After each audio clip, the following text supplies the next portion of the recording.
Alors, chers amis, chers camarades, travailleuses, travailleurs, le deuxième tour opposera donc une nouvelle fois Marine Le Pen à Emmanuel Macron. Les deux sont des ennemis de la classe ouvrière et leurs références en témoignent. Marine Le Pen n'a jamais été au pouvoir, ce qui lui vaut un bon point dans certains milieux populaires, écœurés par les reniements et les trahisons des partis de gauche au gouvernement. Mais derrière ces cajoleries pour gagner les votes de l'électorat populaire, c'est une bourgeoise, une défenseure de la société capitaliste avec ses inégalités, ses injustices et ses oppressions. Son parti est l'héritier des partisans de l'Algérie française et de l'OAS, avec aujourd'hui dans son nombre des confréries fascisantes issues des rangs de la police et de l'armée. Et ils sont donc des ennemis mortels pour les travailleurs, appelés à servir de supplétifs à l'appareil d'État de la bourgeoisie lors de l'intensification des luttes sociales. Déjà, la démagogie anti-immigrée de Le Pen vise à diviser les travailleurs, à les dresser les uns contre les autres et par là même à les affaiblir. Si elle parvenait au pouvoir, elle l'exercerait dans l'intérêt des plus riches, comme tous ses prédécesseurs, mais de façon plus autoritaire et plus réactionnaire encore. En face, il y a Macron, l'ancien banquier, représentatif de sa classe sociale jusqu'à la caricature, avec son mépris affiché des travailleurs et des pauvres, son dédain de tout ce qui ne vient pas d'en haut, des puissances de l'argent. Ses références, ce sont les 5 années qu'il vient de passer à l'Élysée. Toutes ces réformes ont été autant de coups portés aux salariés, aux retraités, aux chômeurs. Son cynisme le rend plus sincère que ses concurrents du monde politique bourgeois, puisqu'il promet aux classes populaires, pour les 5 ans à venir, du sang et des larmes. Déjà, Macron se pose en rempart contre la montée de l'extrême droite. Mensonge. Son quinquennat l'a renforcé. La haine de Macron dans les classes populaires a poussé les électeurs les plus désorientés dans les bras de Le Pen. Quant à la réélection de Macron, elle ne fera pas disparaître les forces fascisantes. Au contraire, celles-ci y trouveront une vigueur renforcée qui poussera Macron lui-même de plus en plus vers la droite. Alors les travailleurs n'ont pas à cautionner par leur vote leur futur oppresseur. Je remercie les électeurs qui m'ont apporté leur suffrage. Ils ont ainsi exprimé leur conscience d'appartenir au camp des travailleurs. Pour minoritaire qu'il soit, cet électorat a montré que le courant communiste révolutionnaire est toujours là, que des femmes et des hommes continuent à porter le programme de la révolution sociale, c'est-à-dire du renversement de la dictature de la grande bourgeoisie impérialiste sur le monde, de son remplacement par le pouvoir démocratique des travailleurs, aujourd'hui exploités, opprimés. Alors dans ce deuxième tour, l'électorat ouvrier est sommé de choisir entre la peste et le choléra. Pour ma part, je refuse ce choix et je voterai blanc pour rejeter et Macron et Le Pen.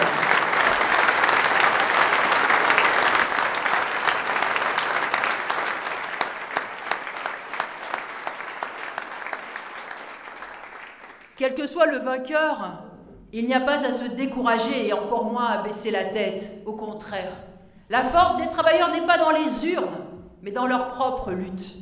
L'essentiel est que les travailleurs, les retraités et les chômeurs soient conscients qu'ils auront de toute façon un ennemi à l'Élysée. La crise de l'économie capitaliste s'aggrave de jour en jour, accélérée par la guerre en cours en Ukraine et par toutes ses conséquences, à commencer par l'envolée de la spéculation. L'économie capitaliste est en train de sombrer dans le chaos, dont les classes populaires seront inévitablement les victimes. La lutte de classe menée par la grande bourgeoisie devient de plus en plus féroce. Nos sœurs et frères d'Ukraine meurent aujourd'hui sous les bombes. Ceux de Russie subissent aussi une guerre qu'ils n'ont pas voulu et dans laquelle ils n'ont aucun intérêt. Les masses pauvres du continent africain sont poussées à la famine par l'envolée des prix alimentaires. Mais disons-nous que c'est aussi l'avenir que nous réserve la grande bourgeoisie ici, en France, un des pays les plus riches de la planète. Alors notre avenir ne dépend pas de la mascarade d'une élection, fût-elle présidentielle. Il dépend de la capacité des masses pauvres à réagir efficacement à la guerre sociale que leur mène la grande bourgeoisie. Dans ce combat, le rôle décisif appartient au prolétariat, à ceux qui font marcher l'économie et fonctionner la société et qui sont aussi les seuls à pouvoir la changer. Seules les luttes des travailleurs feront reculer le grand patronat, la grande bourgeoisie et leurs commis politiques. Notre avenir dépend de nous tous.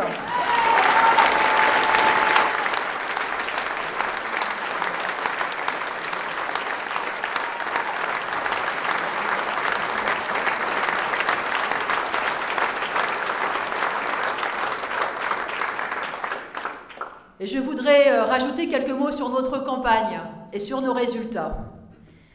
Alors les résultats, on ne les a pas encore, mais si on est bien autour de 0,6 ou 0,7%, eh bien écoutez, cela signifiera que le courant que nous représentons se maintient. Et c'est déjà quelque chose de notable. Je tiens aussi à dire à tous ceux qui ont voté pour moi et qui ont fait cette campagne que nous avons fait une bonne campagne. Et la réussite de cette campagne, elle ne peut pas se mesurer au nombre d'électeurs. Notre score est bas, mais nous savons par les retours que nous avons eus, par les discussions, les encouragements et les marques de respect qui nous ont été adressées, que notre politique et nos perspectives ont touché et même marqué nombre de travailleurs, de chômeurs, d'ouvriers. Dans les discussions, nous avons souvent trouvé l'assentiment des nôtres sur les objectifs que nous avons mis en avant. C'est vrai pour les revendications répondant aux besoins urgents des travailleurs, l'augmentation des salaires et des pensions, leur indexation sur le coût de la vie, la répartition du travail entre tous. Mais c'est aussi vrai de la revendication de l'abolition du secret des affaires, qui est apparu d'autant plus légitime avec le scandale des EHPAD et avec la spéculation aussi sur le cours du pétrole. Et au-delà de ces revendications, nous avons marqué les esprits par notre position anti-impérialiste sur la guerre qui se déroule aujourd'hui en Ukraine. Notre position a été mieux comprise dans les quartiers et les entreprises que sur les plateaux de télé, et elle a souvent été approuvée. Et nous avons bien sûr contribué à tracer une voie en affirmant que les travailleurs sont capables de renverser le capitalisme et de diriger la société. Cette idée est évidemment très en avance par rapport à la conscience du monde du travail. Mais aujourd'hui, beaucoup des nôtres mesurent l'impasse dans laquelle nous sommes à bien des égards. Ils le mesurent avec la flambée des prix qui confronte aux pires difficultés tous ceux qui avaient déjà du mal à vivre. Ils le voient avec les hôpitaux en crise permanente. Et puis avec cette conscience de plus en plus présente que nous sommes sur un point de non-retour climatique. Cette conscience, bien sûr, s'est aiguisée avec la guerre qui se rapproche. Alors toutes ces crises se conjuguent et plongent dans l'angoisse de nombreux jeunes, des femmes et des hommes dans les classes populaires qui se demandent où va la société. Et certains réalisent que le problème n'est pas seulement le président de la République, mais l'ensemble d'un système qui fonctionne à l'aveugle et n'est guidé que par le fric et le profit au point de tout avilir. Mais nous sommes allés bien au-delà de ce sentiment, puisque nous avons popularisé l'idée que les travailleurs sont capables de trouver les solutions aux problèmes qui se posent aujourd'hui et même qui sont en mesure de diriger la société. C'est pourquoi l'approbation vis-à-vis de notre politique et de nos perspectives ne peut qu'être minoritaire. Le soutien que beaucoup expriment vis-à-vis de notre politique reste encore superficiel et passif, parce que notre classe manque, pour l'instant, de confiance en elle, de conscience de sa propre force. Nous ne l'avons pas caché dans cette campagne, nous avons un programme de combat, alors que l'immense majorité des travailleurs ne se sont pas prêtes à combattre. En l'absence de lutte, la perspective que les travailleurs entrent massivement en action reste utopique aux yeux de la majorité. Et l'utopie ne pèse pas lourd face à la machinerie électorale, conçue précisément pour susciter les illusions électorales. Et pour donner la primeur au vote utile ou au jeu stérile du vote pour le moins pire. Combien d'entre nous ont expliqué qu'ils voteraient Mélenchon pour éviter un duel Macron-Le Pen? Tout cela au nom du moins pire, tout en se disant « on ne sait jamais et cela ne coûte rien ». Alors non, La réussite de notre campagne, comme de toutes nos campagnes d'ailleurs, ne peut pas se mesurer au nombre d'électeurs. Le vote pour ma candidature, comme je l'ai dit, était un vote de responsabilité, un vote militant en fait. Un vote que seule une toute petite minorité, celle qui ne se résigne pas, pouvait faire. Alors tous ceux qui ont tenu bon peuvent être fiers de l'avoir fait. Et tous ceux qui ont fait campagne pour ce vote doivent l'être encore plus.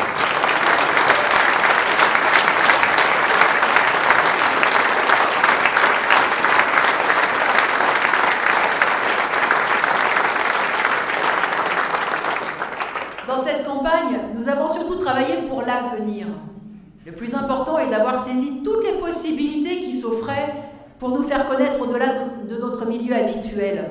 Ce sont les discussions que nous avons déclenchées, qui ont fait réfléchir et qui ont politisé les nôtres qui sont importantes pour l'avenir.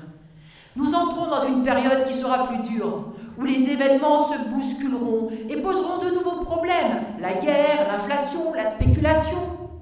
En l'absence de contestation sociale massive, ce sont la résignation et la passivité qui domineront dans les classes populaires. Pour certains, c'est aussi le repli sur soi qui se traduit politiquement par l'influence grandissante des idées nationalistes, si ce n'est racistes. Cela peut aussi pousser des jeunes et des moins jeunes à se politiser. C'est précisément dans ces périodes de troubles que toutes les idées et les perspectives que l'on peut diffuser peuvent compter pour des milliers de personnes. Le courage, dans les mois prochains, ce sera d'abord de tenir bon sur nos perspectives communistes révolutionnaires quand les vents dominants s'y opposent. Mais ces idées sont indissociables de la lutte des classes et les travailleurs vont en avoir besoin. Ils vont les rechercher et peut-être plus vite que l'on ne croit. Alors il ne faut pas relâcher nos efforts. La période qui vient va être une période propice aux interrogations et aux discussions, là tout de suite, dans les jours qui viennent. Que représente Le Pen? Comment se protéger de la montée de l'extrême droite? Eh bien, il va falloir expliquer qu'il est vain de se servir d'un Macron pour se défendre d'une Le Pen, et vice-versa. Parce que l'on sait aussi que la haine vis-à-vis de Macron est tellement forte qu'elle peut pousser certains travailleurs à se jeter dans les bras de Le Pen. Eh bien, il faudra dire et redire que Macron fera du Le Pen, et que Le Pen fera du Macron. Les forces d'extrême droite sont déjà bel et bien présentes dans la société. Et elles pèseront de plus en plus, quel que soit le vainqueur du scrutin. Alors dans les prochaines semaines, ne nous démobilisons pas. Il faut profiter de l'attention que nous avons gagnée auprès des travailleurs pour expliquer la situation, car elle posera bien des questions, elle suscitera des doutes, des inquiétudes, et il faut donner des réponses communistes révolutionnaires. Et puis bien sûr, nous continuerons ce combat dans les législatives. Nous aurons des candidats dans tout le pays. Nous aurons donc la possibilité de continuer à nous faire entendre à une échelle plus large que d'habitude. Cela multipliera les occasions de joindre et de réunir ceux qui ont approuvé notre politique et se sont sentis représentés. Cette nouvelle campagne des législatives sera courte, mais elle sera aussi propice pour tisser de nouveaux liens et renforcer les plus anciens. Et nous profiterons de notre grand rassemblement annuel de la fête à Presles, les 27, 28 et 29 mai prochains, pour tenir un meeting national, notre meeting donc des législatives. Contrairement aux programmes électoraux des uns et des autres qui sont éliminés de la course, notre programme de lutte a cela de particulier qu'il n'a besoin d'aucune victoire électorale pour garder toute sa valeur.